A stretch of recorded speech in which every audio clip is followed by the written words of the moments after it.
सुनो, मैं सब देख चुकी हूँ सुनैनी।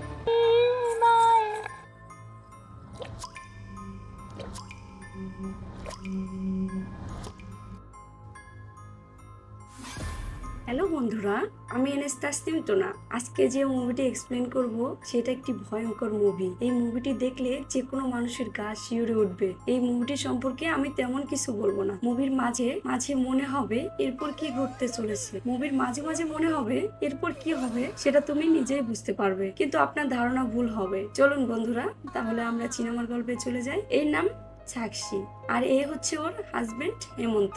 সাক্ষী প্রেগনেন্ট। হেমন্ত এবং সাক্ষী দুজনকে অনেক ভালোবাসে। একদিন রাতে সাক্ষীর ঘুম ভেঙে যায়, দেখে কিছু লোক হেমন্তকে অনেক মারধর করতেছে। হেমন্ত নাকি ওদের বসের কাছ থেকে টাকা নিয়েছে, এজন্য তারা তাকে মারছে। ওরা হেমন্তকে বলে 24 ঘন্টার ভিতরে আমার টাকা ফেরত দিবি, তা না হলে তোর খবর আছে। এই বলে তারা ওখান থেকে চলে যায়। সাক্ষী প্রচন্ড ভয় পেয়ে যায়। হেমন্ত সাক্ষীকে বলে এখান থেকে আমাদের গ্রামে চলে যাই, এখানে থাকলে 24 ঘন্টা পরে ওরা এসে আমাকে মেরে ফেলবে। ইনি হচ্ছে কাজালা, হেমন্তের ড্রাইভার। উনি সাক্ষী হেমন্তকে অনেক ভালোবাসে এবং সবসময় ওদের পাশে থাকে। ড্রাইভার বলে, স্যার এখান থেকে 300 কিলোমিটার দূরে আমার একটি বাড়ি আছে, আপনারা চাইলে কিছুদিন সেখানে গিয়ে থাকতে পারেন। সাক্ষী হেমন্ত মাঝরাতে গাড়ি করে সেখান থেকে চলে যায়। সেখানে আমরা দেখতে পাই চারদিক আখের ক্ষেত, ক্ষেতের মাঝখান দিয়ে সরু রাস্তা। আখের রাস্তা দিয়ে গাড়ি চলার পর গাড়ি হঠাৎ করে বন্ধ হয়ে যায়। কাজালা বলে, স্যার এইদিকে গাড়ি আর যাবে না। এই কথা বলে একটি ক্ষেতের সরু চিকন রাস্তা দেখায় দেয়। এটিকে রাস্তা বললে ভুল হবে, এটি গ্রাম বাংলায় আমরা বলি ক্ষেতের আল। কাজালা বলে, এই রাস্তা দিয়ে চলে যান আপনারা। কিন্তু কাজালা তাদেরকে তার বাড়িতে কেন নিয়ে গেল না, কেন একাই যেতে বললো, এটা আমরা মুভির শেষে জানতে পারবো। ওরা আখের ক্ষেতের ভিতর দিয়ে সামনে যাওয়া শুরু করে, কিন্তু তারা আখের ক্ষেতের মাঝখানে গিয়ে পৌঁছায়। সেখানে আমরা দেখতে পাই একটি বৃত্তের মতো গোল। এই গোলের মাঝখানে চারদিকে 4টি ছোট চিকন রাস্তা আছে। তারা কোন রাস্তা দিয়ে যাবে তারা সেটা বুঝতে পারতেছিল না। হেমন্ত বলে, তুমি তো নার্ভাস হয়ে পড়েছো, তুমি এখানে বসো, আমি দেখে আসছি বাড়িটা কোথায়। সাক্ষীকে রেখে হেমন্ত চলে যায়। সাক্ষী ওখানে বসে পড়ে। সাক্ষী অনেক ক্লান্ত ছিল, তাই হঠাৎ করে সাক্ষী ওখানে ঘুমিয়ে পড়ে। চোখ খোলার পরে তখন সে দেখে চারদিক অন্ধকার হয়ে গেছে। সে অনেক ভয় পায়, তার মনে হচ্ছে তার আশেপাশে কেউ যেন আছে। সে চিৎকার করে হেমন্তকে ডাকে। সে চিৎকার করে দৌড়াতে দৌড়াতে হেমন্তকে দেখতে পায়। এই মহিলা হচ্ছে ভান্নু দেবী, ড্রাইভার কাজালার স্ত্রী। সাক্ষী বলে, হেমন্ত তুমি আমাকে একা ফেলে চলে আসলে, তুমি বাড়ি খুঁজে পাওয়ার পর আমাকে কেন খুঁজতে যাওনি? হেমন্ত কোনো উত্তর দেয় না। কেন উত্তর দেয় না সেটা আমরা মুভির শেষে জানতে পারবো। ভান্নু দেবী বলে, তোমাকে আমরা অনেক খুঁজেছি। এই ভান্নু দেবী মেয়েদেরকে পুরুষের দাস মনে করে, মেয়ে সন্তান জন্ম নিলে তাকে পাপ মনে করে। এই মহিলা সম্পর্কে আর বেশি কিছু বলবো না, তো আপনারা সিনেমাতেই বুঝতে পারবেন এই মহিলা কেমন। সাক্ষী ভান্নু দেবীকে বলে, একটা ঘর দেখলাম, ওখানে কে কে থাকে? ভান্নু দেবী বলে, ওখানে কেউ থাকে না, যে থাকতো সে মারা গেছে। ওখানে আমার দেবর যোগেশ্বর ও তার স্ত্রী থাকতো, তারা মারা যায়। তারপর থেকে এই ঘরের ভিতরে কেউ থাকে না। পরদিন সকালে সাক্ষী ঘুরতে বের হয় এবং সেই ঘরটি তার চোখে পড়ে। সে দেখতে পায় ঘরের জানালা দরজা সব আগুনে পুড়ে কালো হয়ে গেছে। সে ঘরের ভিতরে ঢোকার পরে তার নাকে গন্ধ যায়। সে ওখান থেকে বের হয়ে পাশের খেতে যায়। সেখানে গিয়ে দেখে একটি শুকনো মরা গাছ। গাছের নিচে একটি কুয়া দেখতে পায়। কুয়াটি অনেক গর্ত ছিল, কিন্তু আশ্চর্য বিষয় হচ্ছে সাক্ষী যখন নিচের দিকে তাকালো, জলে তার কোনো ছবি বা ছায়া দেখা যাচ্ছে না। রাতের বেলা হেমন্ত সাক্ষীকে বলে, আমি শহরে যাব টাকা জোগাড় করার জন্য। এভাবে এখানে বসে থাকলে তো আর টাকা জোগাড় করতে পারবো না। এখানে মোবাইলে তেমন কোনো নেটওয়ার্ক নাই, আমি যতদিন না আসবো তোমার টেক কেয়ার করবে ভান্নু দেবী। সাক্ষী সেখানে একা থাকতে রাজি হয় না। হেমন্ত তাকে অনেক বলে কয়ে ম্যানেজ করে। হেমন্ত বলে, যান তুমি টেনশন করো না, আমি খুব তাড়াতাড়ি ফিরে আসব, আমাকে তো আসতেই হবে। পরের দিন সকালে সাক্ষী ঘুম থেকে উঠে দেখে হেমন্ত বিছানায় নেই। হেমন্ত তাকে না বলেই চলে গেছে। সে বাইরে এসে দেখে একটি মহিলা অনেক শব্দ করে কাঠ কাটতেছে। মহিলাটির পেটের ভিতরে সে একটা কাটার দাগ দেখতে পায়। ওখানে ভান্নু দেবী এসে সেই মেয়েটার সাথে অনেক রাগারাগি করে। সকাল সকাল এত জোরে জোরে কেউ কাট কাটে? মেয়েটা চুপ করে থাকে। সাক্ষী ভান্নু দেবীকে বলে, এই মেয়েটা কে? ভান্নু দেবী বলে, এই মেয়েটা ভালো না, অশুভ মেয়ে, ওর নাম রানী, ও আমার ছেলের বউ। সাক্ষী বলে, ও চুপচাপ কেন থাকে, কি হয়েছে ওর? ভান্নু দেবী বলে, এখন 8 মাস বাচ্চা পেটে, আমি ওকে না করেছিলাম আশেপাশে ক্ষেতের ভিতরে কখনো যাবি না, কোনো বারণ শুনলো না। সে ক্ষেতের ভিতরে একাই একাই চলে যেত। তাকে আমরা অনেক খোঁজাখুঁজি করলাম, কিন্তু তাকে পেলাম না। অনেক খোঁজা খোঁজাখুঁজির পর একদিন দেখি সে ক্ষেতের ভিতরে উল্টো হয়ে পড়ে আছে এবং তার পেটের ভিতরে বাচ্চাটা মারা গেছে। ওর পেট কেটে মরা একটা ছেলে বাচ্চা বের করা হয়েছে।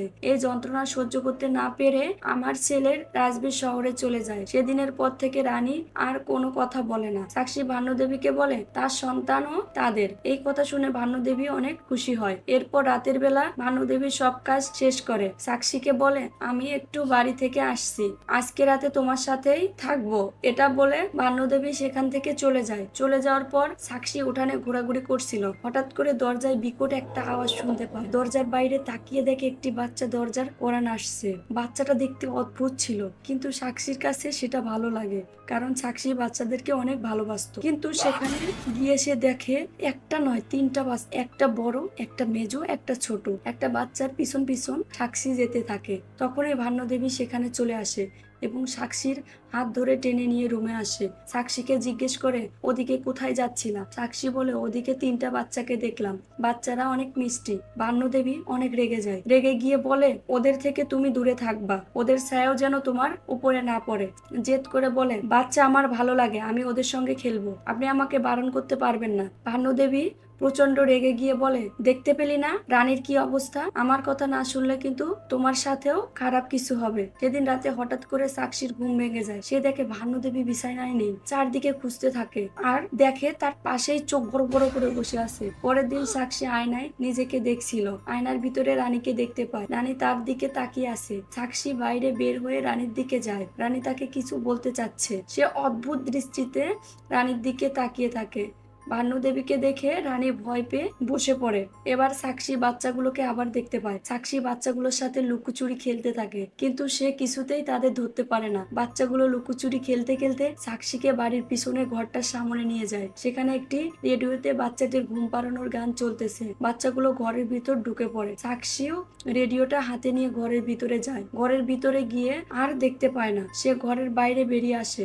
যখন সাক্ষী ঘর থেকে বেরোচ্ছিল, পিছন থেকে একটি পুরো হাত তার দিকে আসে। সেটা দেখার আগেই সে ঘর থেকে বের হয়ে যায়। সে হাতটিকে দেখতে পারেনি। সে খুশি হয়ে রেডিওটি নিয়ে চলে যায়। সে সময় ভানুদেবী এসে সাক্ষীর হাতে রেডিওটা দেখে ফেলে দেয়। সাক্ষী বলে শুনুন, আমি আপনাদের বাড়িতে থাকি, আমার এত খেয়াল আপনাকে রাখতে হবে না। আর আপনার এই রূপটা আসল রূপ নয়, যেটা আমি ভালো করেই বুঝছি।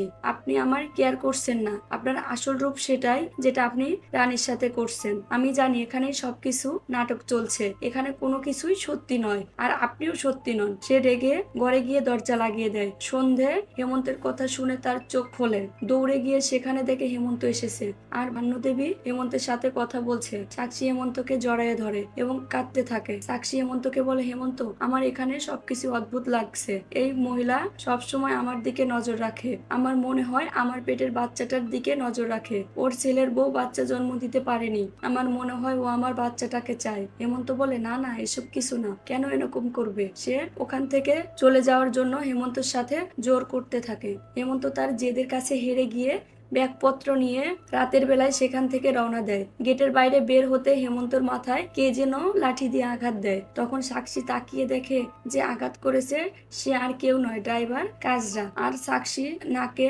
ক্লোরোফর্ম দেওয়া রুমাল চেপে ধরে। তখন সাক্ষী অজ্ঞান হয়ে যায়। অনেকক্ষণ পর তার যখন জ্ঞান ফিরে আসে, তখন সে দেখে তার সামনে একটি তান্ত্রিক যজ্ঞ করছে আর ভানুদেবী তাকে ধরে বসে আছে। সাক্ষীর চোখ খুলে ভালো করে দেখবে যে তার সাথে কি হচ্ছে। এই শক্তিটা তার মাঝে নেই। ওর কপালে গলায় শ্মশানের মাটি দেওয়া হচ্ছে আর তান্ত্রিক জোরে জোরে মন্ত্র পড়ছে। তারপর ভানুদেবী তাকে রুমে নিয়ে গিয়ে বিছানার চার পায়ার সঙ্গে হাত পা বেঁধে রাখে। ভানুদেবী সাক্ষীকে বলে তোমার তো গল্প শুনতে ভালো লাগে, আজকে তোমাকে একটা গল্প শোনাবো। আজ থেকে অনেক বছর আগে আমাদের পরিবারে অনেক সুখ শান্তি ছিল। সে তার দেওরের সঙ্গে সুনয়নী নামে একটি মেয়ের বিয়ে দিয়েছিল। সেই মেয়ে নয়, রাক্ষসী। আর আমার একটি নয়, চারটি সন্তান ছিল। রাজবীর বড় আর বাকি তিনজন ছোট। কিন্তু বাড়িতে চাচি আসার পর তার ছোট তিনজন ছেলেই তার সাথে সারাদিন সময় কাটাতে থাকে। ওই রাক্ষসীটা আমার ছেলে তিনটাকে ওর বশে রাখতো। বাচ্চাগুলো আমার বাচ্চা না, ওর বাচ্চা আমি বুঝতেই পারতাম না। একদিন সুনাইনি প্রেগনেন্ট হলো। ভাবলাম এবার আমার বাচ্চাদের সাথে সময় কাটাবে না, কিন্তু রাক্ষসীটা আমার বাচ্চাগুলোকে ছাড়লো না। আমি একদিন সাহস করে আমার দেবরকে সবকিছু খুলে বললাম, ওটা তোর বউ না, ওটা একটা রাক্ষসী। দেবর তাকে বোঝা দিতে যায়, কিন্তু শোনেনি, তার স্বামীকে খুন করে ফেলে এবং নিজে ওই যে বড় কুয়াটা আছে সেখানে লাফ দিয়ে আত্মহত্যা করলো। শুনানি লাফ দেওয়ার সাথে সাথে আমার 3টা ছেলেও সেখানে লাফ দেয়। আমার 3টা ছেলে একসাথে সেখানে মারা যায়। ওই যে তুমি 3টা ছেলেকে দেখতে পাও, ওই 3টা আমারই ছেলে, কিন্তু ওরা মৃত। আমার ছেলে রাজবীরকে বিয়ে দিলাম রানীর সঙ্গে। রানী যখন 8 মাসের প্রেগনেন্ট, রানীকে বলেছিলাম ক্ষেতের দিকে না যেতে, কিন্তু সে কথা না শুনে ক্ষেতের সেই গোল জায়গাতে গিয়ে নিজের পেট নিজে ছুরি মেরে বাচ্চাটাকে মেরে ফেলে। এরপর আমি আবার আমার ছেলেকে বিয়ে দিলাম, আবার সেম কাহিনী ঘটলো। আমার ছেলের দ্বিতীয় বউটাও নিজের পেট কেটে সন্তানকে মেরে ফেলে নিজের গলা কেটে মারা গেল। তৃতীয়বার বিয়ে দিলাম, তার সাথেও সেম কাহিনী হলো, কিন্তু তারপর আমি আশা ছাড়িনি।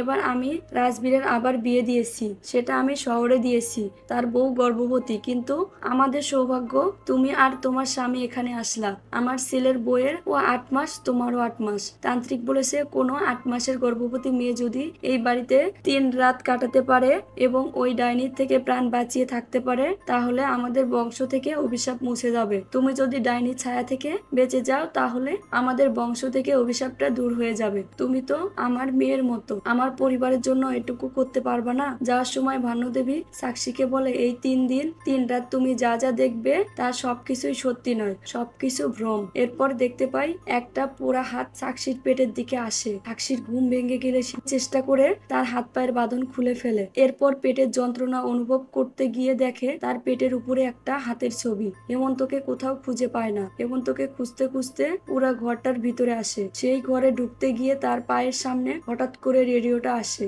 এবং সেটি বাজতে শুরু করে। এটা দেখে সাক্ষী ভয় পেয়ে দৌড়ে নিজের ঘরে চলে আসে। এসে ঘরের দরজা জানালা সবকিছু বন্ধ করে দেয়, কিন্তু বন্ধ ঘরের ভিতরে সে 3টি বাচ্চাকে দেখতে পায়। তারা তার পেটের দিকে আঙ্গুল দিয়ে বলছে, ওখানে কি ছোট বাচ্চা আছে? সাক্ষী ভয় পেয়ে যায়। সে ভাবতে থাকে ওখান থেকে যেভাবেই হোক তাকে পালাতে হবে। সে ক্ষেতের ভিতরে যায়। ক্ষেতের ভিতরে যেদিকে তাকায় সেদিকে শুধু আখের ক্ষেত আর আখের ক্ষেত। সে কোনো রাস্তা খুঁজে পায় না। সে বারবার সেই মাঝখানে গোল বৃত্তটার কাছে যায়। ক্ষেতের ভিতরে চলে যাচ্ছে। সাক্ষী সেই কুয়াটার সামনে আসে। এসে দেখে সেই 3টি বাচ্চা কুয়াটার উপরে দাঁড়িয়ে আছে এবং বিকট শব্দে হাসছে। তারা একজন একজনকে বলে, ওই তো আমাদের মা এসেছে। সাক্ষী পিছন ফিরে দেখে শাড়ি পরা মহিলাটাকে, তার মুখটা অনেক বিভৎস, পুরা কুৎসিত। সেই মহিলাটা কুড়াতে কুড়াতে এসে কুয়ার সামনে যায় এবং কুয়াতে ঝাঁপ দেয়। সাথে সাথে তার 3টি বাচ্চাও ঝাঁপ দেয়। সাক্ষী ভয় পেয়ে যায় এবং সে দৌড়ে আবার বাড়ির ভিতরে চলে আসে। সে মাথায় বুদ্ধি বের করতে থাকে কিভাবে এখান থেকে বের হবে। সে বাসার ছাদে উঠে পড়ে রাস্তা দেখার জন্য। এরপর সে রাস্তা খোঁজার অনেক চেষ্টা করে, কিন্তু ঘুরে ফিরে সে একই জায়গায় বারবার আসে। তারপর সে কয়লা দিয়ে ম্যাপ আঁকতে শুরু করে, কিন্তু সেটাতেও সে ব্যর্থ হয়। কান্নায় ভেঙে পড়ে সাক্ষী। হঠাৎ করে সেই গানটা শুনতে পায়, কে যেন গুনগুন করে গাইছে। বাড়ির ওই পাশটাতে গিয়ে দেখে বাচ্চাগুলোকে আগের মতো আর লাগছে না, তাদেরকে যেন জীবিত লাগছে। আর শুনানি একদম জীবিত মনে হচ্ছে। বাচ্চাগুলোকে শুনানি বলছে, মা তোমার বোন আছে? শুনানি বলল, হ্যাঁ। বাচ্চাগুলো বলল, আমরা তার সাথে খেলবো। বান্যদেবী এবং তার বড় ছেলে জগেশ্বর সেখানে আসে। জগেশ্বর শুনানিকে মারতে যায়। শুনানি ক্ষেতের দিকে পালায় আর সাক্ষী পেছন পেছন যায়। সাক্ষী হঠাৎ করে দেখে তাকে যেন কেউ লাঠি দিয়ে মারছে। পরে দেখে তাকে নয়, শুনানিকে লাঠি দিয়ে মারছে। সাক্ষী অবাক হয়ে যায়, এরা তো সবাই মারা গেছে, তাহলে এরা আবার জীবিত হলো কিভাবে? আর অতীতের ঘটনাগুলো কেন আবার হচ্ছে? সে দেখতে পায় যোগেশ্বরের কাছে শুনানি কাঁদতে কাঁদতে বলছে, আমার বাচ্চাটাকে মেরো না। যোগেশ্বর বলছে, শুধু বাচ্চা কেন, তোকেও মারবো। তখন 3টে বাচ্চার মধ্যে একটা বাচ্চা শুনানির হাতে একটা চাকু দেয়। যোগেশ্বর শুনানিকে যখন মারতেছিল, বাচ্চাগুলো যোগেশ্বরের পা টেনে ধরে। যোগেশ্বর পড়ে যায় এবং পড়ে গিয়ে চাকুটা তার পেটের ভিতরে ঢুকে যায়। ওখানে তখন ভানুদেবী এসে কাঁদতে কাঁদতে বলে, তুই আমার ছেলেটাকে মেরে ফেললি? শুনানি বলে, আমি মারিনি। ভানুদেবী বলে, তুই মেরেছিস। হঠাৎ সবাই সেখান থেকে উধাও হয়ে যায়। সাক্ষী দেখে শুনানি তার দিকে তাকিয়ে আছে, তার হাতে সেই ছুরিটা। সাক্ষী আবার দেখতে পায় রাজবীরের আরো 2টি বউকে। সাক্ষী ভয়ে চিৎকার দিয়ে ওঠে। রানী শুনানির হাত থেকে ছুরিটা নিয়ে নিজের পেট কেটে ফেলে। সাথে রাজবীরের আরো 2টো বউকে রানীর মতো নিজের পেট কেটে ফেলতে দেখে। এবার শুনানি সাক্ষীর দিকে সেই ছুরিটা দেয়। এসব দেখার পর সাক্ষী ভয় পেয়ে চোখ বন্ধ করে দেয়। চোখ খুলে দেখে সামনে কিছু নেই। রাতে সাক্ষী দেখে পাশের ঘরে আগুন দিয়ে চেষ্টা করা হচ্ছে। সে নিজে নিজে বলতে থাকে শুনানিকে মেরো না, ও কোনো দোষ করেনি। কিন্তু সে সেখানে গিয়ে দেখে তার গায়ে যোগেশ্বর আর ভানুদেবী আগুন দিয়ে দিয়েছে। হঠাৎ করে এসব কিছু বন্ধ হয়ে যায় এবং তার প্রসব বেদনা শুরু হয়। তার পেট পুড়ে যেতে থাকে। সেখানে পোড়া দাগটাও দেখা যায়। সে যন্ত্রণায় ছটফট করতে করতে একটি বাচ্চা জন্ম দেয়। পরে সে অজ্ঞান হয়ে যায়। সাক্ষীর পাশে যে বাচ্চাটি আছে তাকে নিয়ে আসে সুনয়নী, কিন্তু তার সারা শরীর পোড়া। সকালে যখন সাক্ষী জ্ঞান ফিরে আসে তখন সে তার বাচ্চাটাকে দেখতে পায় না। না পেয়ে পাগলের মতো খুঁজতে থাকে। সে আখের ক্ষেতের দিকে যায়। সেখানে গিয়ে দেখে ভানুদেবী, কাজরা এবং রাজবীর তার বাচ্চাটাকে কুয়োর ভিতরে ফেলে দিচ্ছে সংস্কার বজায় রাখার জন্য। সাক্ষী চিৎকার করতে থাকে, বলে আমার সন্তানকে তোমরা মেরো না। কুয়াটার ভিতরে গিয়ে সে দেখে সেখানে অনেক বাচ্চা পড়ে আছে, কিন্তু হঠাৎ করে সে দেখে তার তো এখনো বাচ্চা হয়নি। সে কাঁদতে থাকে এবং সে বলতে থাকে আমি তোকে জন্ম দিবই। এরপর সে তিনটি বাচ্চাকে দেখতে পায়। বাচ্চা তিনটি তার দিকে এগিয়ে আসে। সুনয়নী পোড়া চেহারা দেখা যায়। বাচ্চা তিনটি সাক্ষীর দিকে সেই ছুরিটা এগিয়ে দেয়। এরপর আমরা দেখতে পাই সাক্ষী নিজের হাতের উপর কন্ট্রোল হারিয়ে ফেলে। ছুরি নিয়ে নিজের পেট কাটতে চায়। সেই অবস্থাতে সে সুনানীকে রিকোয়েস্ট করে, বলে আমি তোমার কষ্ট বুঝতে পেরেছি, আমি সবাইকে গিয়ে এসব বলে দিব, আমার উপর তুমি বিশ্বাস করতে পারো। এরপর সুনানী সেখান থেকে চলে যায়। এরপরে ছিনে দেখতে পাই হেমন্ত সাক্ষীকে বলছে এখান থেকে আমরা চলে যাব। সেখানে ভানুদেবী ও কাজরা আছে। সাক্ষী বলে আমি এখান থেকে যাব না, আমি এদের মুখোশ একটু খুলে বলি। এদের ছেলে রাজবীর সুনয়নীকে হত্যা করেছে। সুনয়নীর কোনো দোষ ছিল না, সুনয়নীর দোষ ছিল সে কন্যা সন্তান জন্ম দিয়েছিল। আর সবাই মিলে সুনয়নীকে ওই ঘরটার ভিতরে জ্যান্ত পুড়িয়ে ফেলে। পুড়ে যাওয়া শরীর নিয়ে সে ওখানেই পড়েছিল পাশের ঘরে। কেউ তাকে কখনোই দেখতে যায়নি। মেয়েটা যন্ত্রণায় ছটফট করছিল। সে সময় সে একটা কন্যা সন্তান জন্ম দেয়। আর এরা সেই বাচ্চাটাকে জোর করে নিয়ে গিয়ে সেই কুয়োটার ভিতরে ফেলে দেয়। সুনয়নী পোড়া অবস্থা নিয়ে ছুটে গিয়েছিল তার বাচ্চাটাকে বাঁচাতে, কিন্তু বাচ্চাটাকে বাঁচাতে পারেনি। বাচ্চাটাকে কুয়োতে ফেলে দেওয়া হয়। ফেলে দেওয়ার পরে সেও কুয়োতে লাফ দেয়। সুনয়নী লাফ দেওয়ার পর তাকে বাঁচাতে ওই তিনটি ছেলে সেখানে লাফ দেয়। আমাকে দিয়ে সুনয়নী তার সাথে ঘটে যাওয়া সব জিনিস বলে। আমার চোখ দিয়ে সবকিছু দেখিয়েছে। যেগুলোকে আমি মিথ্যা মনে করেছি সেগুলো আসলে সুনয়নীর সঙ্গে ঘটে যাওয়া সত্য ঘটনা। তুমি কি জানো ওটা একটা ডাইনি ছিল? আমার ছেলের বউ গুলোকে সে মেরেছে। সুনয়নী আপনার ছেলের বউদের হত্যা করেনি। আপনার ছেলের বউদের চাকু দিয়েছিল লড়াই করার জন্য, কিন্তু ওরা না বুঝে নিজের পেট কেটেছে। প্রাণ নিয়েছিল আপনার ছেলে রাজবীর। উড়ল দিয়ে কুপিয়ে মেরে হত্যা করেছিলেন আপনারা, যাতে ওই মেয়েগুলো কাউকে গিয়ে কিছু বলতে না পারে। একমাত্র রানীকে আপনারা ছেড়ে দিয়েছিলেন কারণ রানী রিজে চুপ হয়ে গিয়েছিল, তাই না? রাজবীর বললেই সে হেমন্তর দিকে তাকায়।